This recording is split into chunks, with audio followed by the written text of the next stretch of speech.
मी रोहित कुर्वे. आम्ही नागपूरला राहतो. माझी बहीण स्नेहा कुर्वे ही जॉबकरिता बीड जिल्ह्यामध्ये तहसील आष्टी व कडा गावात गेली होती. ती तिथे द लॉर्ड महावीर इंग्लिश स्कूलमध्ये शिक्षिका म्हणून कार्यरत होती. तिथे जाऊन तिला फक्त 3 महिने झाले होते आणि 4 जुलै 2025 रोजी ती मरण पावली. म्हणजेच तिला मारण्यात आले. आज हे माझ्या घरी झालं आहे, उद्या हे तुमच्या घरी होऊ शकतं. म्हणून कृपया हा व्हिडिओ पूर्ण बघा.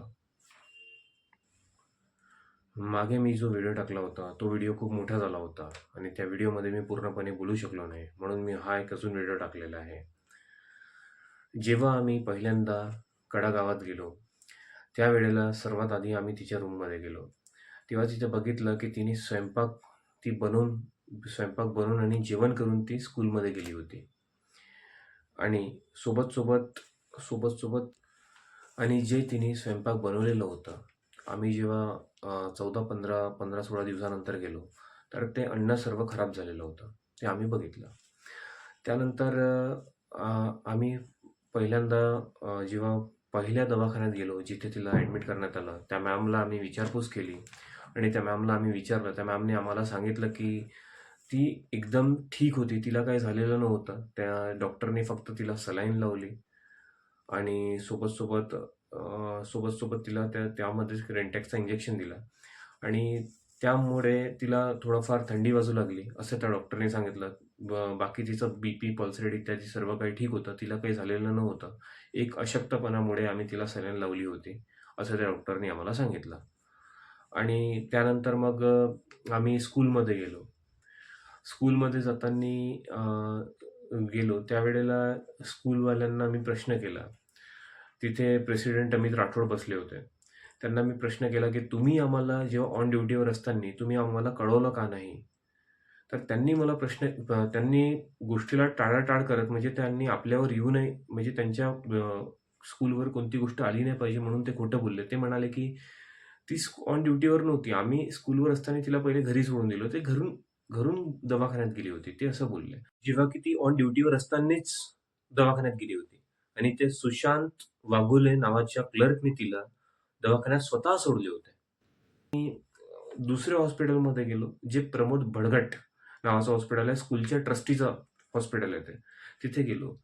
तिथे बघितलं तर तो BAMS डॉक्टर होता आणि त्या डॉक्टरकडे ना ICU वॉर्ड होता आणि काही पण म्हणजे असे सुविधा नव्हती, अशी साहित्य नव्हते जेणेकरून तो तिला चांगली ट्रीटमेंट देऊ शकेल. आणि स्पेशली त्याला मी जेव्हा विचारलं की तुम्ही काय दिलं आहे, काय केलं आहे, मला ते प्रिस्क्रिप्शन द्या 4 तारखेचं. तुम्ही 4 तारखेचं प्रिस्क्रिप्शन द्या, त्याच्यानंतर मला डिस्चार्ज कार्ड द्या. तर ते म्हणाले की नाही, माझ्याकडे नाही आहे, मी तुम्हाला लिहून देऊ शकतो. आणि मग त्याच्यानंतर मी त्याला रेकॉर्डिंग्स मागितले. मी म्हटलं तुम्ही मला रेकॉर्डिंग्स तरी द्या त्या दिवसच्या, जे तुमच्याकडे रेकॉर्डिंग्स असतील ते मला द्या. तर त्यांनी ते पण देण्यास मला मनाई केलं. त्यानंतर मग मी त्याला प्रिस्क्रिप्शन आणि डिस्चार्ज कार्ड मागितले तर तेव्हा तो म्हणाला की मी ते सिव्हिल दवाखान्याच्या आष्टीमध्ये ते मी सबमिट केलेले आहेत. तर मी त्यानंतर मग तिथनं निघालो आणि सिव्हिल दवाखान्यामध्ये गेलो.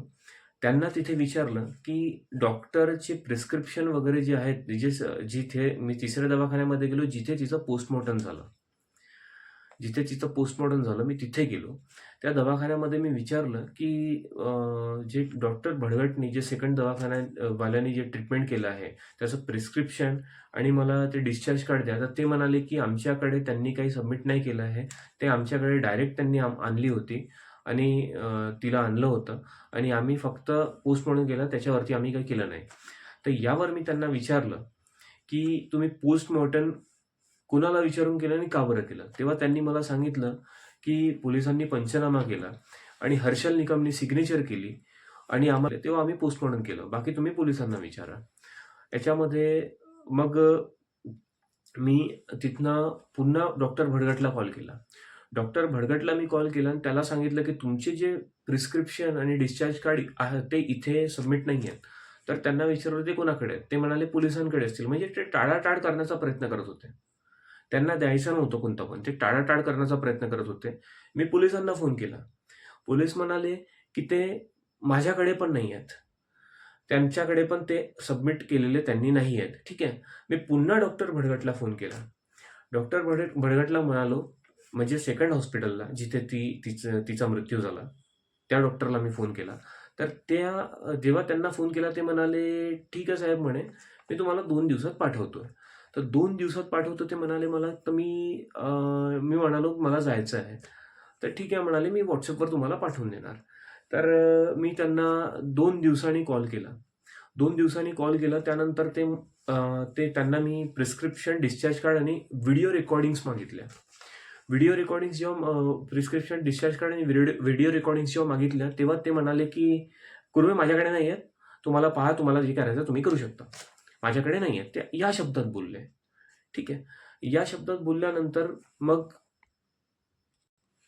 यामध्ये डॉक्टरांनी सरळ फोन कट केला आणि त्यांनी पुरावे वगैरे काही प्रिस्क्रिप्शन, डिस्चार्ज कार्ड आणि रेकॉर्डिंग्स काहीच दिलेले नाही. तर या पद्धतीने जेव्हा मी हे सगळं पोलिसांना सांगितले, त्यावेळेला ते म्हणाले, की आमच्याकडे ते प्रिस्क्रिप्शन जे आहे, ते आता त्यांच्याकडे नसेल तर ते भेटणार नाही. तर मी त्यांच्याकडनं न्यू प्रिस्क्रिप्शन जे आहे, ते त्यांनी काय दिलं होतं त्या दिवशी, ते मी आता त्यांना लिहून मागतो आणि तुम्हाला पाठवतो. मी म्हटलं मला 4 तारखेचं पाहिजे. ते मला त्यांच्याकडे 4 तारखेचं नसेल तर ते कुठनं देतील? म्हणून मी त्यांच्याकडनं लिहून आणतो. ते असं बोलले. त्यानंतर मी त्यांना रेकॉर्डिंग मागितली, तर त्यांनी मला पूर्ण रेकॉर्डिंग्स काहीही दिलेले नाहीत. ते त्यांच्या सपोर्टला ते बोलत होते. सगळे जेवढे पण लोकं होते ते त्यांच्या सपोर्ट करूनच बोलत होते. चाहे ते स्कूलवाले असो किंवा मग डॉक्टर भडगटचे असो किंवा मग जिथे तिचं पोस्टमॉर्टम झालं, ते डॉक्टर असो, ते सगळे म्हणजे एक मिळाल्यासारखे ते बोलत होते सगळेजण किंवा पोलिसवाले असो, असं आहे. तर याच्यामध्ये मी जेव्हा हे सगळं सांगितलं आणि मी हे लिहिलं एका याच्यामध्ये पानावर, मी सगळ्यांना ॲप्लिकेशन दिली. तर तेव्हा मी वकिलाला पण हे दिलं. तर त्यांनी मला सांगितलं, की यानुसार यांच्यावर कलम बसते. त्यांनी सांगितलं, पहिला निष्काळजीपणामुळे मृत्यू घडणे. त्याच्यानंतर मग माहिती सामूहिक दडपण. त्याच्यानंतर डॉक्टर, रुग्णालय आणि व्यवस्थापन यांनी एकसारखी शांतता बाळगली आहे. म्हणजे कुणीच आम्हाला त्याच्यामध्ये कळवलं नाही. 5 तासापर्यंत आम्हाला माहीत नव्हतं, की ती ॲडमिट आहे. 4.5 ते 5 तासापर्यंत आणि सरळ मरण पावल्यावर कॉल येतो, की तुमची बहीण मरण पावली आहे. तर ते कुठे ऐकून घेणार आहे? कोण ऐकून घेणार आहे? तुम्ही सांगा. जर तुमच्याकडे झालं असतं, तुम्ही ऐकून घेतलं असतं का? काय केलं असतं? तेच मला सांगा ना. सरळ आम्हाला फोन येतो, की तुमची डायरेक्ट बहीण मरण पावली आहे. त्यानंतर मग ह्याच्यावर गुन्हा बसतो. त्याच्यानंतर वैद्यकीय नोंद देण्यास नकार, प्रिस्क्रिप्शन आणि उपचार पत्र उघड न करणे, विरोधाभासी पोस्टमॉर्टम रिपोर्ट, गरज नसताना रात्री शवविच्छेदन करणे, म्हणजेच पोस्टमॉर्टम करणे. त्याच्यानंतर कुटुंबांनी माहिती मागितली तेव्हा दिलेली धमकी, विधाने. ठीक आहे.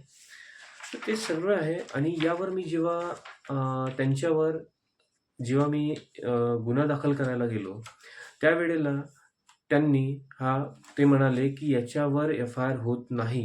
जेव्हा की त्यांनी माझ्यासोबत एवढं काही केलं, तेव्हा मी एवढं काही करत असताना पण जेव्हा मी गुन्हा दाखल करायला गेलो, तर पोलिसांनी एफ-आय-आर घेतलेली नाही आणि पोलीस कायद्यानुसार एफ-आय-आर रिजेक्ट करू शकत नाही. त्यांचा काही अधिकार नसतो, तरी पण त्यांनी माझी एफ-आय-आर रिजेक्ट केली. जर हे कोणत्या मंत्रीच्या घरची गोष्ट असती, कोणत्या पॉलिटिशियनच्या घरची गोष्ट असती किंवा हे कोणत्या मोठ्या व्यक्तीच्या घरची गोष्ट असती, तर आतापर्यंत तिला न्याय भेटून गेला असता. पण सामान्य माणसाला न्यायकरिता भटकावं लागतं. जसं आम्ही 6 महिन्यापासून भटकतो आहे. पण आतापर्यंत न्याय काही भेटला नाही. जर तुम्हाला असं वाटत असेल की स्नेहाला न्याय भेटला पाहिजे, तर प्लीज सपोर्ट करा. तुमच्या सपोर्टची खूप गरज आहे. तेव्हा स्नेहाला न्याय भेटू शकेल.